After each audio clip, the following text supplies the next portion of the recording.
Okay. The first question for Certainly. you is, what does Te Tiriti or Waitangi mean to you personally? Oh, what does the Tiriti or Waitangi mean to me? Many, many things. Many, many things. All of the history. It means all of the history, because the to-in and fro-in of dialogue has got us to where we are today.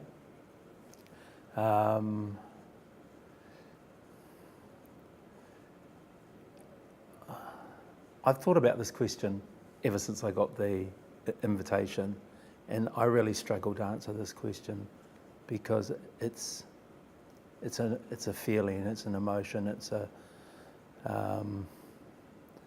kind of like having a tattoo or moko. You wear it every day, so you carry the history and the heartache, the pain, the sorrow, the joys, the opportunities, the potentials. You carry it. You're crying too. Oh, sorry. But that's what that's how important it is.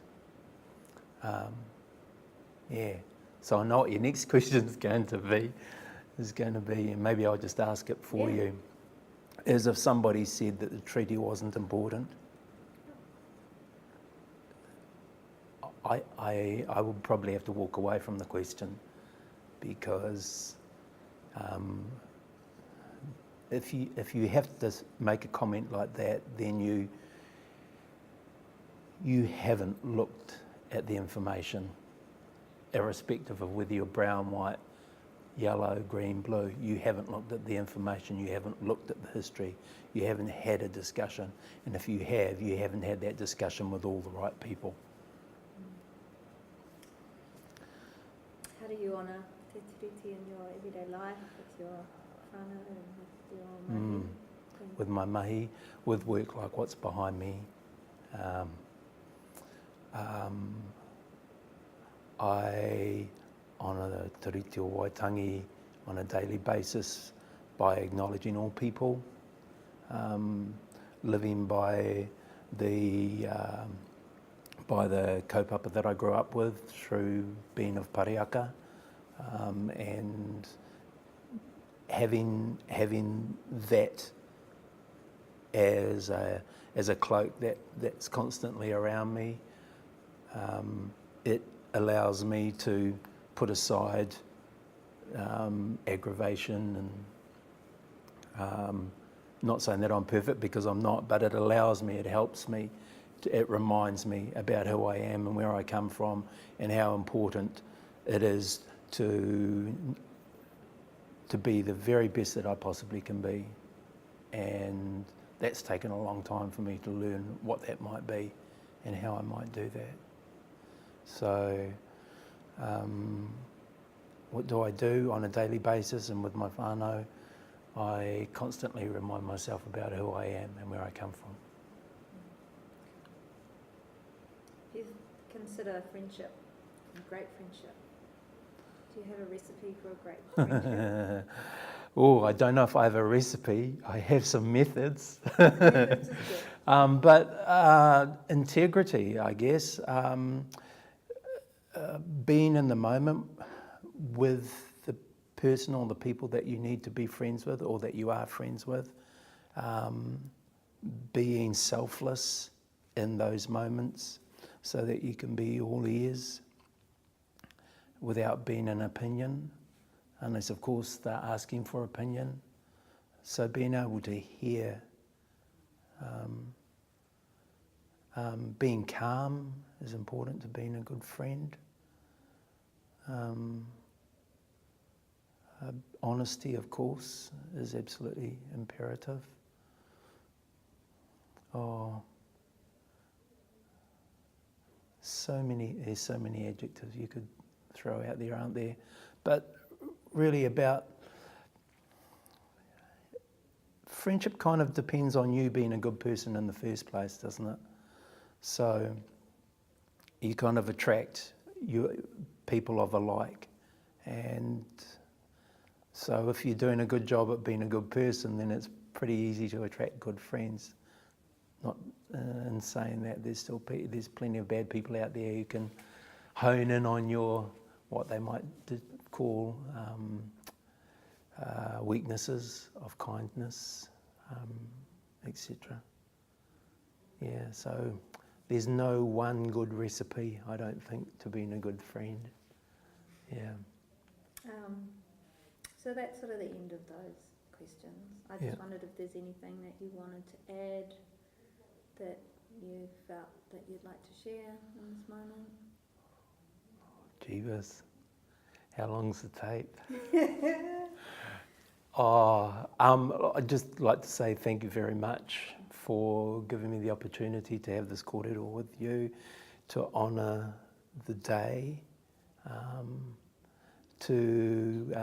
thank you for asking to and presenting your project in front of my artwork, which isn't my artwork on its own. It's a whole lot of people who work together.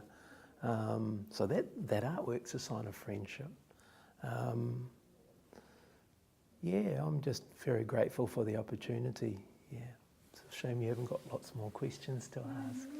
Yeah, it would be good. Yeah, but yeah. No, it's been wonderful to be able to film this work in front of you, of your gift. And I really hope that we can continue to grow our city to be this vibrant representation of the diversity. Yeah. Do you have any sort of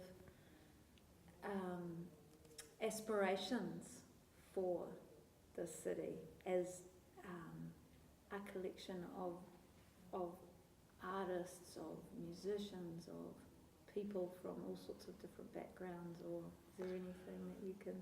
That's the best question you've asked me. Yes, I do. I do have aspirations for this city. I do. And not just for this city, but for this whole province and for Aotearoa. But my aspirations is that, especially our Māori art, for me is so important that it has a voice, that it has a presence, and that I hope that over time my relationship with the city and your relationship and the relationship that can be built with other artists, with this gallery, with the people who have the potential to make these things happen, can see a way for that to take place, for there to be a greater presence of Māori art, symbolic of this area, because there are a lot of places that are of significance to we Indigenous people that, you know, over a couple of centuries have been paved over, have been walked over, have been laid aside, and some have been uncovered again, and so on. And they're important because they, if we're allowed to tell those stories, if we're allowed to bring those to light, that doesn't make us an imposition on society. It makes us relevant to society. And the visual arts of our people is our written word, pre-European, and the way that I was taught to utilise those gifts, those taonga, those images, was to tell the stories, was to use them to highlight places of significance, people of significance, relationships. And we've grown and evolved over the last 200 years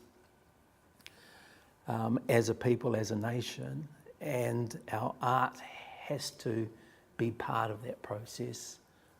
So I would, as an artist, I would love to see our art have a greater presence within our community. Kia ora. Kia ora.